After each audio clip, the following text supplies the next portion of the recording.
This is by the way it was designed. This is a game of frustration, marked by a couple of moments of sheer glory. Yep, that's why you need a trash can. That's. I'm sure there's some deep theological points that could be made there about the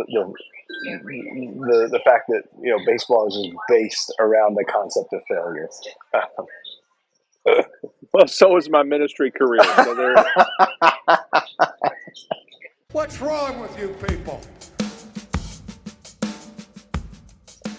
Welcome to Not Another Baptist Baseballcast. Your host, Just like the Manning cast. Yeah. If the Mannings were middle-aged guys who hadn't really ever played and were just kind of your average fan. Yeah. Just other than that, it's just like it. Yeah, Just like it. exactly like it. How are you doing, man? Hey, man, I'm good. I'm excited. I'm ready to go.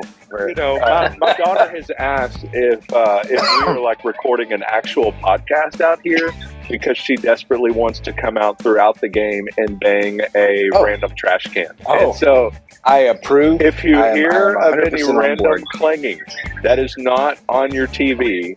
That is my daughter, Cadence, who is a huge Texas Rangers fan. So let's see what Mr. Brisket has going Jonathan. on. Jonathan Smith. Jonathan Smith. Welcome to Jeremy the Baseball Cast. That was good. Well, that went really well. This is great because you can't all of this is done live. Yeah, it's right? live, There's no and editing. here I am. There he is. Had to click Hey, on a button. there he is. All Man, right. I cannot believe All you guys right. are doing this right now. I'm just laughing.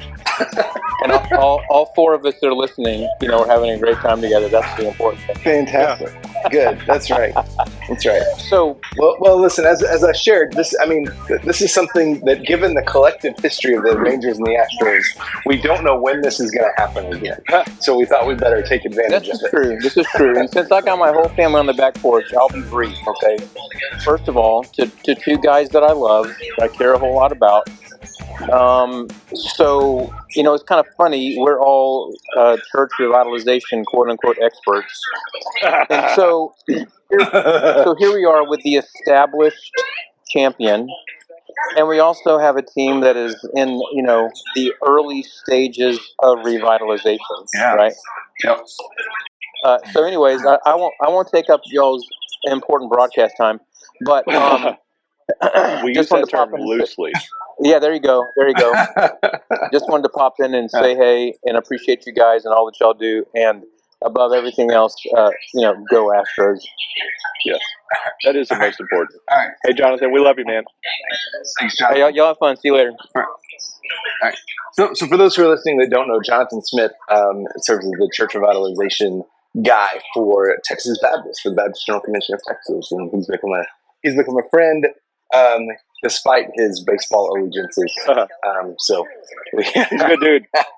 yeah, he's doing good work through BGCT for sure. Yeah. All right. So I have Let's to talk go. about how. I need to go win a Facebook argument. Hold on just a second. I'll be right back. I'm here. But somebody said Astros are built, all came from elsewhere. Buddy, here we go. You're about to get learned. Matt has to go school someone that's wrong on the internet. And in the meantime, that's an inning double play from Mitch Garver, who's been really, really good this postseason. Had a clutch grand slam back. Hey, I'm going to call him out. I messaged Jack Graham, and I said, hey, Jack, you want to come on and talk some smack on our Twitter spaces? I thought he would take me up on the offer. You know what he said? What did Jack say? And I quote, no. All right. Fair enough. I had somebody, I made I made that comment about the built versus bought thing, and somebody was like, the Astros are built.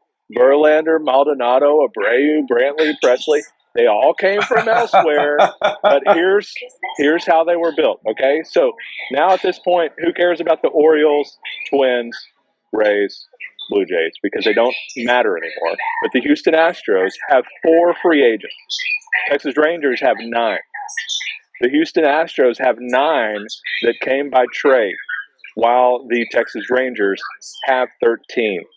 The draft or international players from the Astros are 13, while the Rangers have 4. Yeah. And so out of the entire postseason, the only one that comes close to that are the Arizona Diamondbacks, who had 12 by draft or international, 9 by trade, a couple of by rule, 5 and 5 by free agents. So, just out here handing out L's for everybody on Facebook. If you're going to argue with me, at least have your facts. Oh, we just got the reply. We're the Manning cast of MLB. Bless it. Yeah, we talked about that before anybody else came on. Yeah, We Don, said, yes, catch up. If Come the on. Mannings were if the Mannings were middle-aged guys with really no playing experience whatsoever, and who both definitely had dogs in the fight. Other than that, it's exactly the same. We should have lined up sponsors for this. That would give us something to talk about in the commercial break. Yeah, So, I think we should go out on a limb and say this is not sponsored by Southwestern Seminary. We don't want to put this evil on them. We'll keep that to the podcast. So hey, I got to preach this morning, and for Bart, and first time in history that Bart let somebody else do the Lord's Supper. And so Bart got to sit with his wife and daughter and her boyfriend and hang out there and judge my entire thing. So I asked him later. You'll love this. I asked him after the service. I said, "Hey, like, how cringe was that? Like, what do you think about the Lord's Supper thing?" And he said, "Well, you did it a lot different than me." Which I was like, "Here comes the hook." And he's like, I just use the Bible. Shout out to Dawn and Cameron for hanging with us the entire time so far. That's awesome. Kyle, you should send him a copy of your book. All right. Hey, tell you what, I will gladly do that. I've got a few, and I think I have more on my shelf than have actually sold of that. So I will gladly send a couple. Did you take like the Mark Driscoll approach and like buy them like in bulk so that you could get on the bestseller list? I want to try to get through this without getting canceled. That's my goal. Hey, there's a Texas Tech fan listening in. I don't know who it is. Martin. Who was that? Martin Garza. Martin Garza. Oh, clear eyes. Went to high school. Full heart. Went to high school with Martin. Can't lose. You know this guy? Yeah. See your buddy? Yeah. We went to high school. We played high school football together. Hey, Martin. Played. Hey, Martin, welcome to the show. I don't know who you are. I'm sorry you had to go to school with Kyle, but I could use some funny stories if you got them. Oh, goodness. So, Martin, I will pay good money if you give me some dirt on Kyle Bierman. From high school, Kyle? Oh, my word. Yeah. What was the most embarrassing thing you did in high school? Oh, in high school? Man. Who knows, Matt? The blessing of that being 20 years ago. I do know. Hey, do you ever go back on your Facebook, like on this day stuff, memories or whatever they call it? I went back like 14 years ago, and I'm like, what was wrong with that? Yes. Well, so like if you remember, like Facebook the prompt used to be like, "What are you doing?" Right, and so it would say Kyle Bierman is ... and so like some of those statuses are like listening to Johnny Cash. That's literally what it says. And yeah, you look back at that. Not much has changed. No, and you look back at that and you're like, why did I feel compelled to tell the world that that's what I was doing in that moment? And yet here we are. Now, Matt, I'm 40. You are approaching 40. And here we are live casting our watching of a baseball game. So in 10 years, we might literally everything we say tonight, 10 years from now, we're like, what were we thinking? But you didn't answer. What was your most embarrassing high school moment? Man,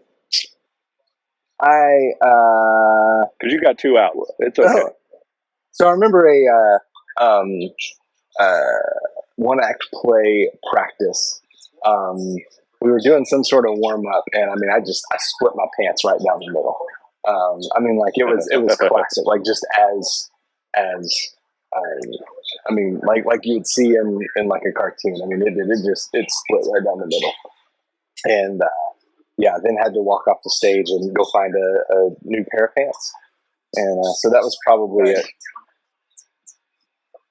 Since my mom will not be listening to this, I will share that for me, I started my high school career at Grand Prairie High School.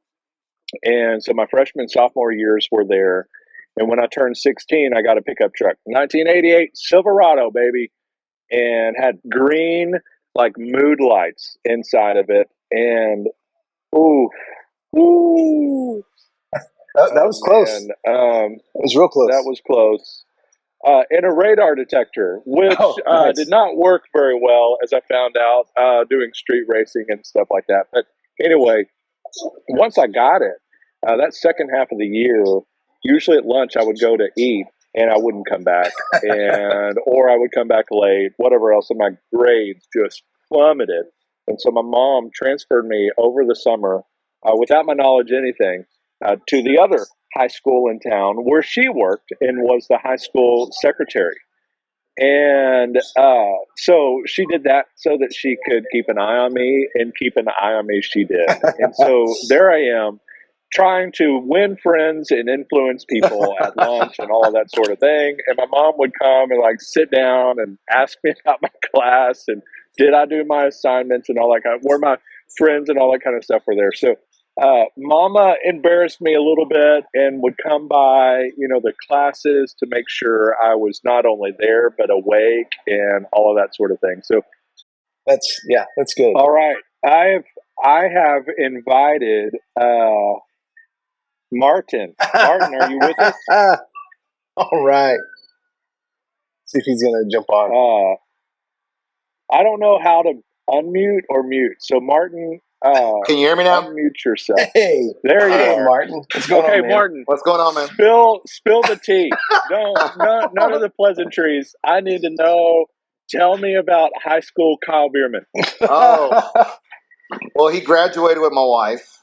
They're a year older. That's than right. Yeah. Not a whole lot. I just remember his dad was one of the coolest dads I remember. I remember him always yelling at me because he was always involved with the local baseball team we had, whether it was the summer league and stuff like that, and just growing up. And he would get mad at me why I wouldn't throw my fastball more than I should. And, I just remember him always coming to the sideline. I mean, we used to have parents yelling at their kids all the time, but he'd be like, "Martin, just believe in your fastball one time." So good stuff. I really don't have, like I said, awesome. I really don't have that much stuff. But his brother, on the other hand, his brother was Martin and I was a senior. Yeah. Martin and I played football, and then my brother Cody and he played baseball together on a pretty good baseball team that year too. Dude will come out of his shoes, man. How tall is he actually? Is he 5'6", 5'7"? What is Altuve listed at? Is it like how tall you say you are? Okay, so I'm legit 5'8". I'm all of 5'8". All right. So am I taller than Altuve? You are taller than Altuve. Okay. All right. So Altuve is 5'6", I believe. Okay. And let's see. Let me look it up. He's 5'6". Okay. And he also got out. So maybe if he was taller. Man, but listen, I mean, for obvious reasons, right? Like, I've always been a big fan of the short guys, like Justin Pedroia, who would just get up, or Dustin Pedroia, who would just get up and absolutely destroy balls over the green monster. Like, it's just amazing to me, these little guys that can absolutely mash. Which is one of the great things about baseball, because let's be honest, you don't see just a ton of 5'6" guys playing like in the NFL or in the NBA, right? like outside of Muggsy Bogues in the NBA, you don't see guys that size performing at this level. It's one of the great things about baseball. Because every once in a while you'll get a little dude that just absolutely crushes the baseball. Well, I think if you put him up next to it, he's about as tall as his bat. So, Remember the picture? It's several years old now, but it was him standing next to Aaron Judge. I mean, and it looked like, Aaron Judge and Mini Me standing there. I mean, it was just fantastic. I can't take credit for that joke. That was Cameron Crowe. Okay. We should probably put him on here, but he has foul language sometimes. Those youth pastors, man, you never know what they're going to say. You know what the difference is between a youth pastor and a senior pastor? Other than $40,000. That's it. It's the only difference. Right. Don the man. There he is. Yeah. Welcome, dude. How are you doing? I'm good, man. How are you? We are doing well. I'm not doing as well as Kyle, but we are doing well. Well, it's because he's a Rangers fan. Amen. Thank you. True. Yep. Yep. Bless it. Don is a youth pastor, and so we apparently are the youth pastor podcast, and we never talk about youth pastor stuff. Don, where do you serve? I'm at Denman Avenue Baptist Church in Lufkin, Texas. Don, tell everybody your wife's name. It's like my favorite thing in the universe. Her name is Mary Martha. Oh, wow. All right. There's a lot of symbolism that's happening in that name. Cool. And she Thank forfeited. you for that deep, profound comment, Kyle. That's what I'm here for. I'm here for the. Well, she forfeited the maiden name of Love for Scrivener, so still trying to make up for that. All right. Yeah. All right. I mean, you know, like if y'all were Catholic, I mean, that would just like seal the deal, right? I mean, that would. Well, I'm working on sainthood. Oh goodness! Well, tell us, since we're in a commercial, tell us a little bit about your church and some things that God's doing there. I've been here about a little over 5 years, and things have been going really well. My pastor and I, we were actually in school at Southwestern at the same time, and so we've known each other for about 20 years. And came here, plugged in. It's one of the, and I've been in ministry almost 20 years. 15 of that in student ministry. Okay. And it's truly a church. So when we came here, it's like family. And because I'm not, it's just that that just comes out. Yeah. It's just so, but it's going really well. We've been able to. When I came, there was about 9 students, and the Lord's just grown it. We're running about 70 right now. Awesome. And so it's we've been able to really reach out through in the local, just in town, with a lot of apartment ministry outreach, and so been able to really reach some kids there, and it's been good, and seeing some relationships built between our volunteers and our other students, and so Lord's really doing good work with that, and so just trying to be faithful to that, and so trying to keep them away from that. Yeah. I was going to say the best thing you ever did, you did twice. You brought before your deed out there. Well, there's that bottom of the list everywhere. So, all right, welcome, Cameron. Hey, we're watching a car commercial. Yeah, we are. Yeah, got a little bit of a delay. As I explained earlier, I set up an antenna so that I would not have the minute delay or whatever it was. It's been pretty bad. Yeah, we just add foil here in the youth pastor home and just hope it works.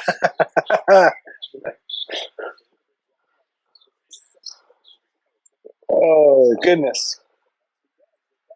Well, so for those that don't know, Cameron Crowe, affectionately called Cephie from our girls, is cute. The student pastor at First Baptist Church Hogwarts. Yes.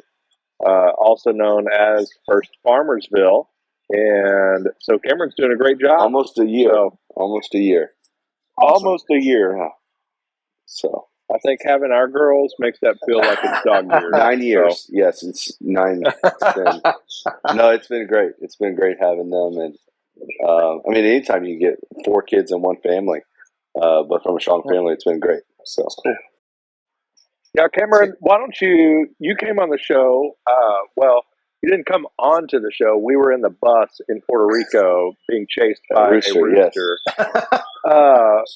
When we talked a little bit about youth ministry, but I think since then has been the launch of our serve teams at First Farmersville, and so we, like we said earlier, we may pull some of this kind of stuff and put in a podcast that's not ultimately about baseball. Why don't you talk about kind of your mentality there and how that's fleshing out? Like recently, I know our Wednesday was almost 100% youth led.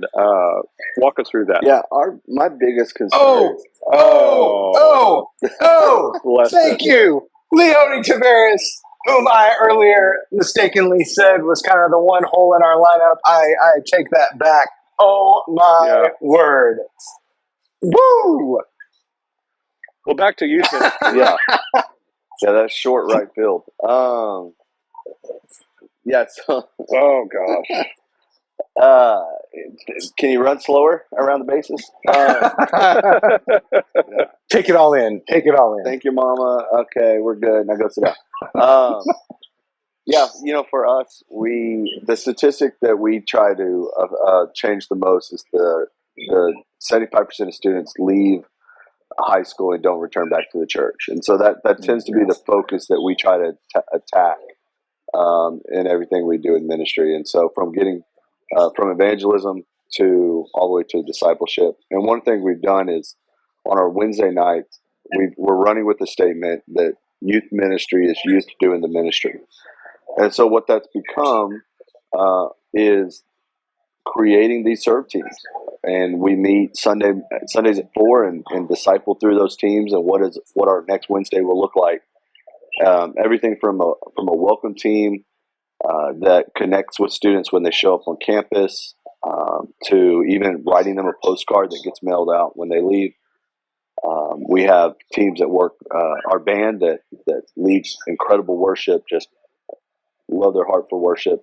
And then two Wednesdays ago, we had one of our seniors teaching the message.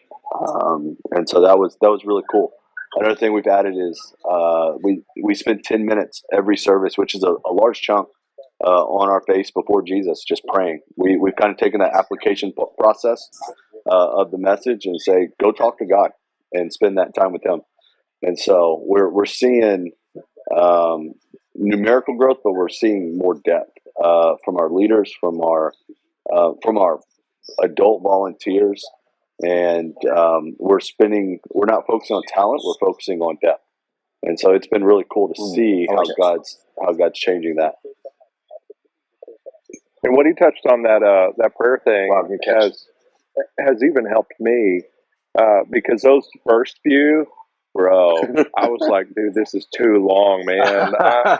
I'm like checking my fishing game, checking the scores, whatever. I'm like, oh, this is so long. But over time, have grown into that quite a bit and really been helped by it as well. And so I appreciate you doing that. That's one of the hard things is learning to. Everything doesn't have to be neat. Everything doesn't have to be perfect. We're even training our students that, we have guests that show up, and the reality is if they're not part of the family of God, they're part of the family of the devil. And we expect them to act like they're in the family of God when they show up. And so they're even learning just kind of the culture the longer they stay with us, and what that looks like just to spend 10 minutes in silence. This culture can't spend 6 seconds in silence. And so trying to just get them to learn how to spend that time with God has really been a fun focus and a fun thing to watch them change and see. So how have you done that? Because I know, you mentioned this. Our culture is not built around silence. In fact, we've created devices to remove that silence, right? So what's been the reaction from that as Corey Seager strikes out, sending us halfway home? What's been the reaction to that? I'm gonna let you guys talk that over. I'll be back in 2 minutes. Time for a drink break. I've really been.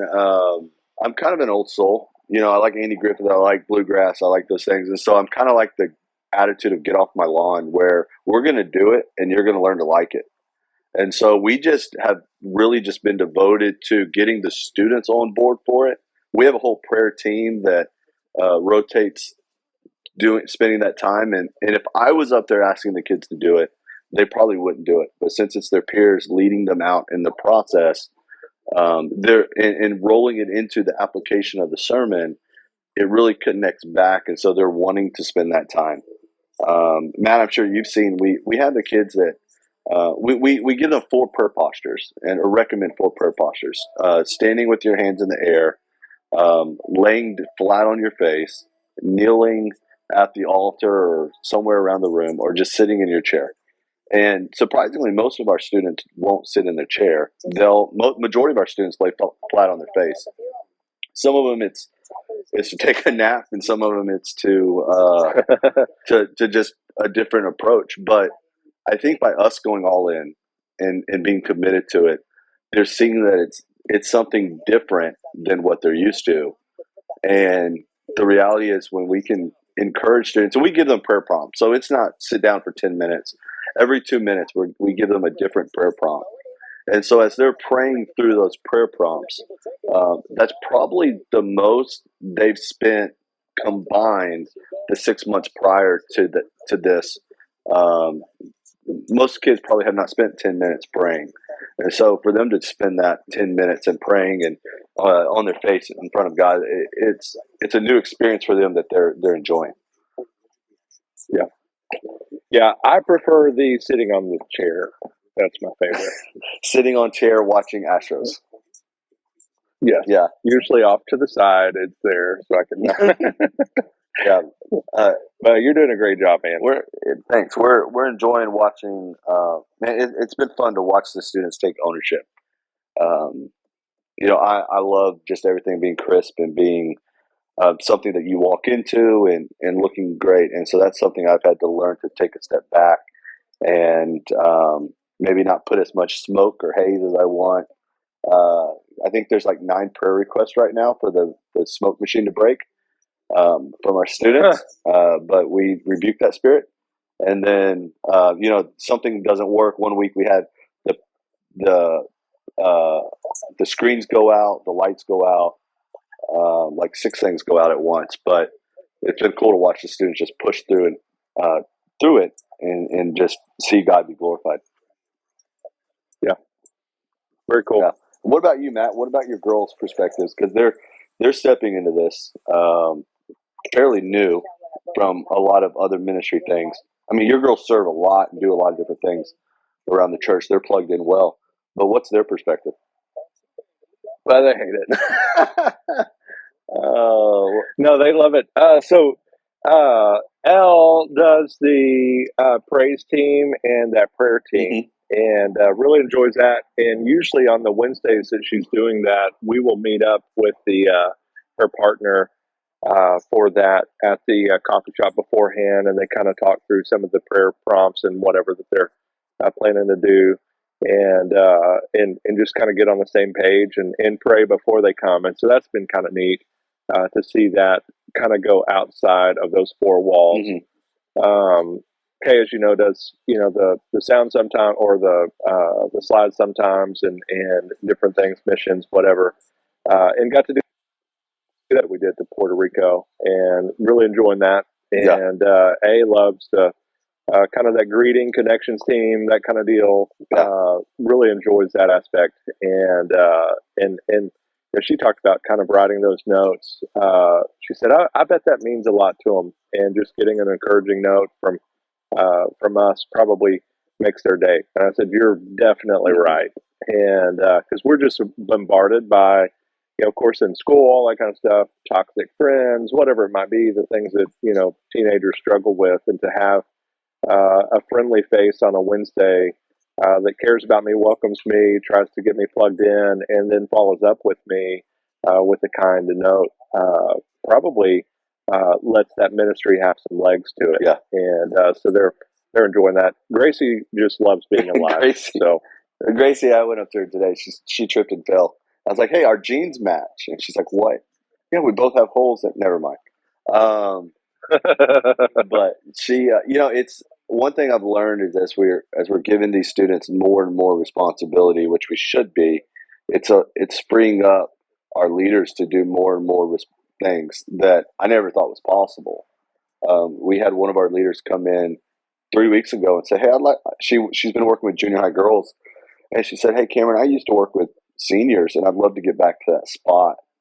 And I was excited because my dream, targeting that 75% of students that graduate high school and don't return to the church, my dream is to have a leadership team of adults that follow students from their 12th grade year of high school through their freshman year of college. And so we have started the process of plugging her into that role, and she is, every time I see her, we get 3 or 4 different ideas, and so I'm excited to see how that progresses this year. I don't know. It seems pretty new for us, and so I'm excited to kind of see what she does and how she does in that role of connecting those students to these universities. You might remember this since it's more recent for you, but my first class at Southwestern was with Dr. Ross, and those of you that don't know, Richard Ross was one of a couple of youth guys. Now I think is the youth ministry prof at Southwestern. It was like Johnny Youth ministry Johnny D. legends. Yeah, It's and he's the one that word. like created True Love Weights and all of that stuff. And so Dr. Ross is amazing, and he talked a lot about, and I don't know that this was unique to him, but he talked a lot about the statistics that show the number of relationships that students have outside of course, just their family in the church. Of the more that they have, the more likely they are statistically to still be involved in church when college comes and so forth. And so what's really neat about the way you do that is you have those strong couples and those that are serving in various ways that are building those relationships within that church, but also with the worship pastor that we have that is intentional about getting them involved on Sunday as well, where they also build those relationships with, I know one of our daughters plays in the orchestra, one usually sings in the choir, so they're building relationships with the choir, the people in the orchestra, all that kind of stuff. And so there's so many relationships that are kind of up on a silver platter for students to be able to have, and the adults being intentional to build them. And so statistically, of course, that would help us, have a whole lot of hope for these students after they're outside of high school. Yeah, I would guess that, normative sized churches probably see more students sticking with the faith than larger churches because I grew up in a large church, and it's just hard. It's hard to stay connected when you have, relative to the ratio of students, you really don't have that many staff per students. And so it's hard to stay connected where, like you're saying, when you have a normative sized church that is fully connected to that family and the legacy, you got 4 generations sitting on a pews like we had in West Texas, you're going to see more of those students staying plugged in. Hey, I do want to mention, I'm enjoying the ministry chat, but I do want to mention that you did not even touch on the 1, 2, 3 bottom of the 5th. We were ignoring certain things, but I do need to point out that 5 minutes ago, Don Scrivener, when we were talking about prayer, replied to this with a picture of me during a prayer time at our Disciple Now that we did, where my neck is like a 90-degree angle, and I am out cold, sitting in a chair in front of a fireplace. That's deep in prayer. Deep in prayer. I was deep in prayer, 100%. So not much has changed. So Yeah, the only other time that I get that kind of prayer is when Bart's preaching. So. But speaking of, hey Cameron, we love you. You're doing a great job. I'm going to see if Bart will pop in. Sounds good. Thanks, guys. All right. Thanks, Cameron. Well, this is going to be bad. All right. Hey, I'm willing to bet this is probably the first time in history that a sitting Southern Baptist Convention president has joined a live baseball cast.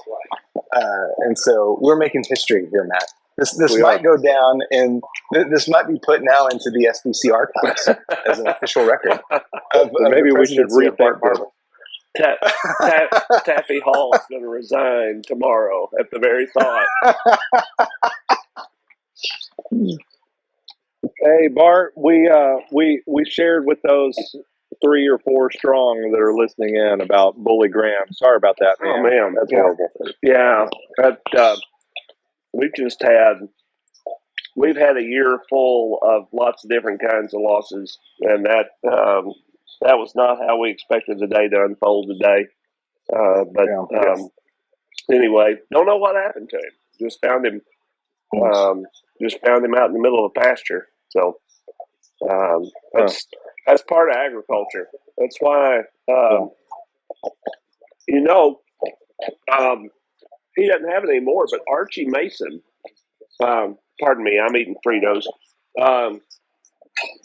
Archie Mason had a podcast that he ran for a long, long time called That Farm Life. It just dealt with the emotional side of agriculture. That is because it's all mixed up in not just feelings you have for the land, feelings you have for animals if it's animal agriculture, but also just the economics of it. I mean, it's $3,000 investment, that bull. And so just the economics of it too. And now, so Archie kind of stepped back from that Farm Life podcast, but he handed it over to Williams Baptist University and to Stan Norman, who's doing that podcast now. I don't know if you guys have kept up any with what that particular Southern Baptist 4-year institution is doing, but it's pretty neat. That's real close to where I grew up, and that university, it's in Walnut Ridge, Arkansas, and they have it was an old Army Air Corps base. You know how the whole country was just littered with runways and everything that were built World War II and the Cold War and whatever else. And then they let a lot of those go and gave them to municipalities and whatever. And so Williams sits on one of those bases. The city kept the runway. That's kind of the Walnut Ridge Airport. And then they've got all the housing and stuff around it, but they also have all this farmland. So they've created this Williams Works model where students can come in, they can work on the farm, get their degree, graduate debt-free, and go do whatever they want to do. And so it's a pretty cool deal. So he's taking over this. Since they're kind of an agriculturally oriented school now, he's taking over that Farm Life podcast. But anyway, yeah. Nice. Well, you weren't on, but I did, on behalf of the Rangers, I dedicated the ALCS to the memory of Bully Graham. So, thank you very much. I appreciate that, and I hope that the Texas Rangers will honor him well, as you know they're kind of doing right now, aren't they, guys? Yes. Yeah. Yes. 2-0. Yeah. Top of the 6th.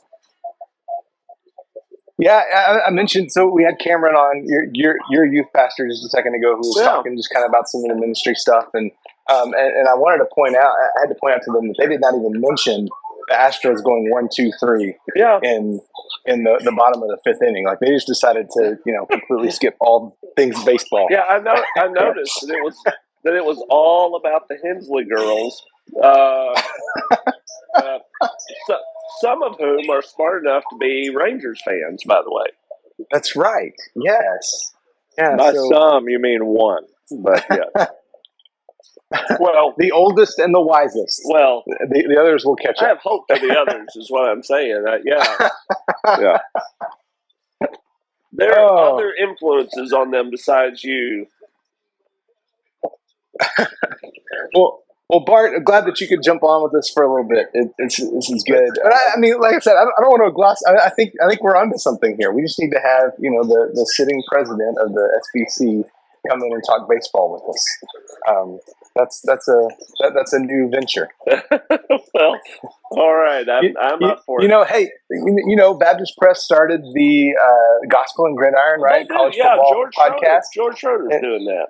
Yeah. So we should push. for Baptists in baseball. I mean, that's just. I mean, it's a winning. I mean, That's a fabulous idea. just run that by Jonathan Howe. Let's see what we get on there. I'm sure we'd get the thumbs up on that. 100%. I think that would be fabulous. I would tune in every week to that. Oh goodness. Well, Bart is a diehard St. Louis Cardinals fan. Yeah. And so I've not liked talking baseball with you much, Bart, because I have some wounds that are still being dealt with by a counselor on a weekly basis. Post-traumatic, yeah. Yes. Well, since the Cardinals are absolutely nowhere close to even being in it this year, then if the Rangers are going to have a year to win the World Series, this should be the year. They're my second favorite team, and I think anytime they face the Cardinals in the World Series, the Cardinals should do what they did. But but this year it'd be great for them, especially if they would absolutely destroy the Astros. Then then they can move on from that to winning the World Series. Even Matt, would you support the Rangers in the World Series after they win the ALCS? I think. Let's see. Matt texted me. I think his Wi-Fi is lagging, so I think he may have dropped off here for just his Wi-Fi is not the only thing that's lagging. But so let's see. Here we are. We're in the bottom of the sixth. We have one out. Bart, tell me how did you become a Cardinals fan? Because I know you grew up in Arkansas. Yeah. Is that kind of the thing for especially Northwest Arkansas or Northeast Arkansas? Is that the Cardinals kind of the closest thing to a hometown team? I tell people I'm a Cardinals fan because I'm a Christian, and which means that I believe in heaven. Which means if I were anything else, I would have to explain to my grandfather why I was anything else other than a Cardinals fan. It really historically, if you go back a generation or two, you have people who lived during a time when the Cardinals were the furthest west team in all of Major League Baseball. And, prior to the expansion of the league farther west. And so you'll find Cardinals fans and older folks. You'll find Cardinals fans in Oklahoma and Colorado and all over Texas. Okay. And for us, St. Louis is only a few hours up I-55. I grew up a 20-minute drive from the Boot Heel. Okay. And the Memphis minor league team is Cardinals team. Okay. So yeah. So that's very much Cardinals country. Okay. Good deal. Yeah. So our youth minister here in Lubbock is also from Northeast Arkansas. And so he was saying that, I mean, same thing, like Cardinals were kind of his baseball team as well. I guess because that, like you said, that was the closest thing. And especially back in the old days, that was the closest major league team to them there in the West. Do you know where he's from? Good deal. So my dad went to high school in Chicago.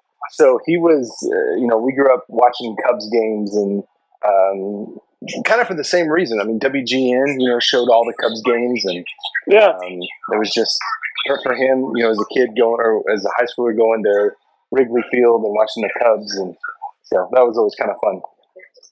So Bart, you were having Fritos, and I missed my opportunity to say that's what I wanted to use for the Lord's Supper today.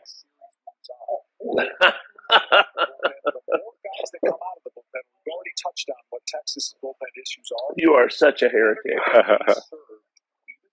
So, hey Bart, so what are your thoughts about my wardrobe choice today? Well, I'll tell you, I came in and found you in that Astros coat, and I was halfway expecting that, but I was supposed to baptize, and the young man I was supposed to baptize was supposed to be in my office. I went to my office. He wasn't there. And I was trying to find him. I couldn't find him anywhere. And when I saw you, I was panicky about that. I didn't even react. But honestly, I thought we're spending too much time together, because I thought he's put that on to tweak, me, but there's no way he's actually going to wear that to do the Lord's Supper, and so he'll take that off before things get started. So I really had a pretty good idea where that was going. Yeah, 100%. I think what I want to know is how many people had the same thoughts of, is he really going to preach in that? Is he really going to do the Lord's Supper in that? Because I'm sure that was fodder for some conversation in the back of the sanctuary. So it may very well have been. Isn't it awesome to be in your position where you can come in and do that, and you don't really have to worry about being fired? I lose nothing if I'm fired. Yeah, that's right. That's right. It was pretty cool, though. I met some folks. One of the things about today, really, I told you this earlier, but I said, let's have a day where Matt preaches and does the Lord's Supper, because he used to do this at church several times a year. And I know some of the folks that I've talked to who have gone from being a pastor to being an AMS, or from being a pastor to being a professor, or to a different role. They even when they love and are called to that position that they're in, there are things they miss about the time that they had when they were serving as a local church pastor. And I've wanted to. It's not preaching. You get all the preaching you want. You preach tons. You're in high demand as a preacher, and but there are the other things, besides preaching. And I've wanted to be deliberate about giving you opportunities to do some of those things, and so I was doing this. I saw this as a favor to you. I'm going to let Matt conduct the Lord's Supper service, and that way he's not just cold turkey from that. But when I got to the end of it, I thought, man, this was great for me, because I did that baptism off the bat in the 8:30 service, and then after that, I was just a bystander for everything. It was the first time in her life that I had sat with my daughter, Sarah, while we were observing the Lord's Supper. That had never happened before. And I just thought that felt really neat, to be with my family while we were observing that ordinance. And then also, I just got to kind of hang out with people. This is a local association thing. I was sitting back in the back when the 11 o'clock service started, and I met a couple there who had moved to Farmersville. They used to live in Wiley, and they had been going to Murphy Road Baptist Church. And I said, "Oh, that's Lash's church." And they said, "Yeah," looked at me kind of funny that I knew Lash. And I said, "Oh, I've known Lash Banks for a long time." And I said, "Our churches are in the same association together. And actually, the guy who's preaching today heads up that association." And so we both know Lash very, very well. So local association is kind of a cool thing. It helps us to know sister churches, and when people come from one church to another, sometimes we can kind of know what they've been used to, and we can think, "Oh man, you're going to have to get used to my preaching, and that's going to be a letdown after listening to Lash for all this time." And we did talk a little bit about your feedback after my Lord's Supper, where your comment, I think, was to the effect of, "Yeah, it was different. When I do it, I just use scripture." I was like, "Oh." Yeah. Well, no, you provided a lot of like theological commentary, and and helpful advice and instruction to people while they were doing the Lord's Supper. And I just like read the biblical account um, and don't really add much else in the way of once we get into the Lord's Supper, once we're actually doing like you told people, we're going to pass this out and just hold on to it, you know, so that people wouldn't just like wolf it down the moment they got it. I've never thought to do that. I thought that I didn't see that. I never saw that as the preacher's job. I thought that was the job of the cold, icy stare of your mother to look at you and say, "If you do this wrong, I'm going to kill you." You know, that kind of thing. Yeah. Well, Bart, what you're saying is that Matt does things a little differently, which may be the understatement of the year. Oh, and That's right. oh, Josh Young just struck out in a big spot there. Man.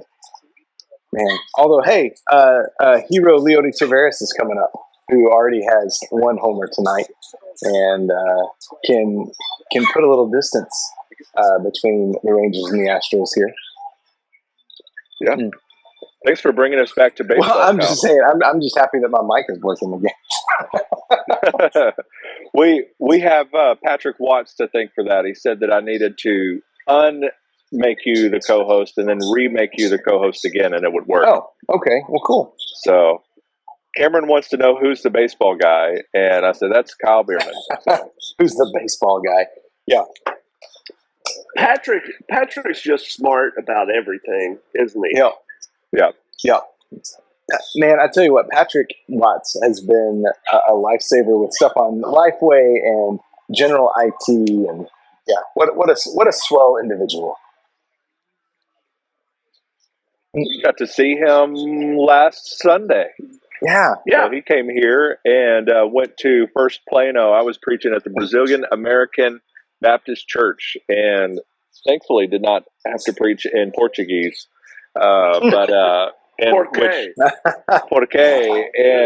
Which my first time to go there was when I discovered that Brazilians did not speak Spanish. So, no. I had my whole welcome, blah, blah, blah, blah, blah, thank you for your partnership with Colin Baptist Association that I'd put into Google Translate and from English into Spanish. And I show it to the guy. I said, this is Spanish. And I'm like, okay, yeah, that's why I did it. He said, we speak, Portuguese. Why? Matt almost got chased faster than Justin Verlander just got chased out of the ball game. Oh man. What, Bart? I said, did you go to school? Kind of.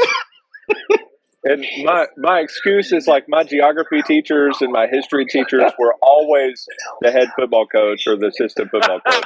So that's what I always had. But yeah, he was explaining to me, I was like, why don't you speak Spanish? He's like, because it's, Portugal's the one that colonized us. I was like, oh, I didn't know. Why don't you speak Spanish? So. Oh my word. Oh. Well, and there, folks, is how Matt Hensley gets canceled right there. Life is a learning experience. There are many paths. That's one of them. Oh my word. That is like unquotable things that we could not put on coffee mugs. And that's yeah. Oh my word. All right, Bart. So everybody that we go ahead. We know from Puerto Rico that it doesn't necessarily go any better when they do speak Spanish. That's true. It's true. All right. Hey, I'm gonna turn my mic off and just listen. All right. Thanks for letting me get on, and I realized my appearance stayed on longer because one host was gone and then the other host was gone. But now that you're actually both back on the space, I think I'll just go ahead and all listen right, Bart. in. All right. Well, have a good night. Thanks, Bart. Thank you. This has been fun. I don't know that we're going to get to do it again. Tomorrow's an afternoon game, and then we've got. I'll be in Kansas City on Wednesday night, and then you'll be at the game on Thursday night. And they'd probably get a little upset at you if you tried to like live stream from the game. They may not. I am pretty sure the noise would be so unbelievably bad that. Oh, all right. So we're in a commercial. So let's talk about this for just a little bit. What was your favorite post marathon meal? Was that Golden Corral? Yeah, it was probably Golden Corral. That was like the go-to place where I could get anything that I wanted in as much as I could want, and then some. And fun fact, I gained weight after running a 72-hour race, where I ran as much as I could on a 2-mile loop for 72 hours. And of course, there was food and all of that kind of stuff the entire time because it was, it was an ultra run. And you just ran as far as you could. I ended up, third place in this thing. There weren't a whole lot of people, but I got third place, did well. But they would bring in caterers. And so in the morning, we had breakfast burritos, and at lunch there was hot dogs and burgers, and then dinner, there's usually different things. So full meals all at like the meal times. And then all throughout the day would be soups and all of that kind of stuff. And they had some sponsorship with I think it was Olive Garden, if I remember correct. And all of the Olive Garden soups were there all day long. And I threw down on that stuff. And then when you finished the race, Nolan Ryan beef, baby. We had steaks and burgers and all that stuff when it was over. Right. And I ended up gaining 6 pounds while I was there. It was great. Oh my gosh. While running, I think it was 188 miles. I think it was 188 miles. But in 72 hours? Yep. Wow. Yep. So, in the early parts of this, I didn't think we were going to have more than 2 people all night long, Matt. Well, it's Sunday night. What else are people going to do? Let's see. I just sent an invitation to Patrick Watts. We'll see if he can jump on here, and we'll have Patrick on for the bottom of the 9th inning. There we go. Come on, Patrick. You can do it. Make Baylor proud.